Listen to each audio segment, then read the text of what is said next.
sesuai dengan ideologinya dia gitu. Misalnya ya, contohnya soal apa ya? Misalnya soal memakai jilbab gitu. Ini sangat spesifik ya contohnya ya. Karena memang saya orangnya pakai jilbab ya.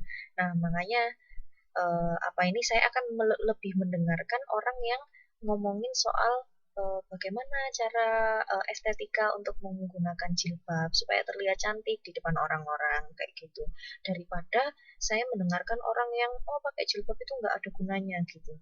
Nah, saya pasti akan lebih terfokus pada orang yang ngomongin kecantikan saat memakai jilbab itu tadi gitu. Nah, setelah udah didapat atensinya, itu bakal lebih gampang untuk ngomongin pesan-pesan yang lain gitu.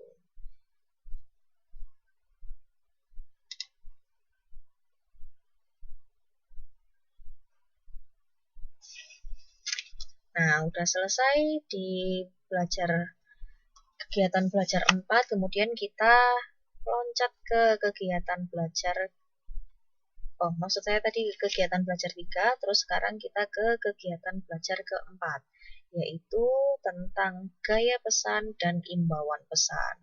Jadi ternyata pesan itu ada banyak gayanya atau banyak stylenya. Nah, untuk itu kita nanti akan diimbau gimana caranya untuk membuat pesan yang baik sesuai dengan gaya-gayanya tersebut gitu. Apa aja gayanya? Langsung kita lihat di sini. Iya. Nah, jadi di sini ya, menurut Smeltzer, Waldman, dan Leonard, setiap kata itu pasti memiliki potensi, entah itu untuk menimbulkan keefektifan pesan atau untuk menimbulkan kesalahpahaman. Nah, ini si komunikatornya tinggal milih nih, dia mau pengen efektif pesannya itu diterima oleh halayak atau justru malah pengen salah paham.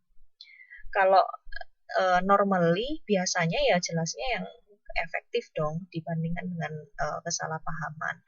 Nah, untuk itu pemilihan gaya itu juga harus diperhatikan gitu supaya ininya efektif gitu.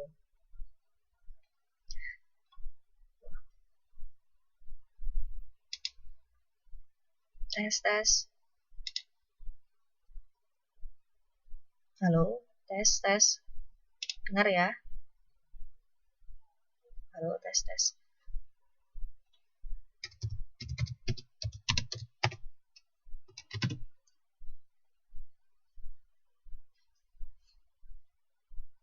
Halo. Oke, sudah. Nah, halo, tes. Kok nggak ada respon?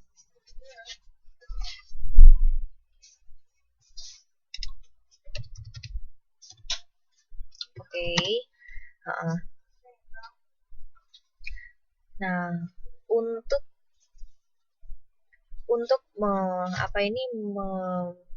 seperti yang saya bilang tadi, untuk menciptakan sebuah pesan yang efektif, maka kita harus mengolah kata-kata sedemikian rupa dengan gaya masing-masing gitu.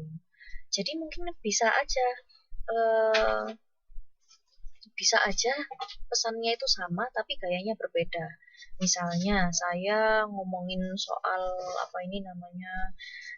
ngomongin soal KB Mandiri seperti yang saya jelasin kemarin. Kalau saya misalnya disuruh penyuluhan, saya bakal menggunakan sistem yang deduktif gitu. Jadi saya sebutkan intinya dulu bahwa KB Mandiri itu sangat penting gitu. Baru saya jelaskan detail-detailnya. Kenapa sih kok penting? Terus gimana sih caranya menggunakan mengikuti KB Mandiri itu gitu. Atau ada yang lebih memilih dengan gaya yang induktif gitu, itu juga bisa gitu. Yang jelas pesannya itu mungkin bisa sama tapi gayanya itu juga bisa berbeda gitu. Nah, sebagai contoh yang lain, kalau di buku ini, gaya ini yang jelas adalah merefleksikan keindahan bahasa yang bisa dilihat di sini ya. Kalimatnya, pesannya ini sama aja nih dari kalimat 1, 2, dan 3. Tapi coba dilihat, berbeda kan tulisannya, pemilihan katanya ini berbeda. Ada yang kata pertamanya ini hasil, ada yang kata pertamanya ini langsung menggunakan negara gitu. Beda-beda. Tapi pokoknya sama, yaitu intinya adalah hasil pertanian ini masih didominasi oleh negara maju gitu. Nah, ini tergantung kita lagi-lagi ngelihat halayaknya ini lebih suka yang mana. Coba kalau saya tanya teman-teman lebih suka mana nih dari ketiga judul tulisan ini, mana yang lebih disukai oleh teman-teman? Yang pertama, hasil pertanian masih didominasi negara maju. Yang kedua, negara maju masih mendominasi hasil pertanian. Atau yang ketiga, negara maju mendominasi hasil pertanian. Semua orang mungkin punya preference masing-masing. Kalau dari saya nggak memilih ketiga-tiganya. Saya bakal lebih memilih judul yang seperti negara maju dominasi hasil pertanian, karena saya lebih cenderung untuk menghilangkan imbuhan kata di depan dibandingkan untuk memberi imbuhan gitu. Jadi yang jelas pesan boleh sama tapi gayanya berbeda. Nah, kenapa sih kita kok perlu untuk menggunakan penggayaan pesan gitu? Karena kalau menurut Curtis, penggayaan pesan ini bermanfaat untuk mendapatkan perhatian yang lebih besar gitu. Nah, kemudian penggayaan pesan ini juga bisa mempertinggi pengertian atau pemahaman. Dan lainnya lagi juga penggayaan pesan ini bisa membantu untuk orang itu mengingat gitu. Kayak yang saya tulis ini tadi, ada penggayaan, nah dia menggunakan titik 2 gitu. Ini bisa jadi lebih membuat orang itu ingat, wah ada apa nih dengan negara maju? Oh ternyata mereka mendominasi hasil pertanian kayak gitu. Nah selain itu dengan menggunakan penggayaan pesan itu daya tarik persuasifnya juga meningkat gitu. Ada daya tarik persuasi sendiri dengan kita menggunakan penggayaan pesan. Nah, untuk dalam menggayakan pesan itu tadi, kita bisa memilih antara komunikasi lisan atau tulisan gitu.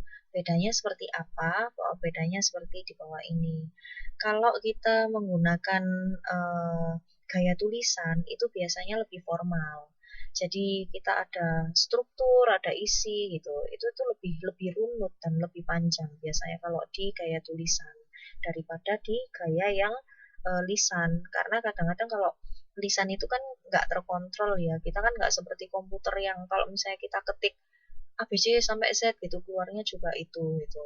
Karena terkait dengan ingatan dan lain sebagainya, bisa jadi A B C D sampai Z itu yang muncul duluan, yang pops up di pikiran itu bisa jadi B terlebih dahulu atau E terlebih dahulu, baru C D E F G H I J sampai Z gitu kayak gitu.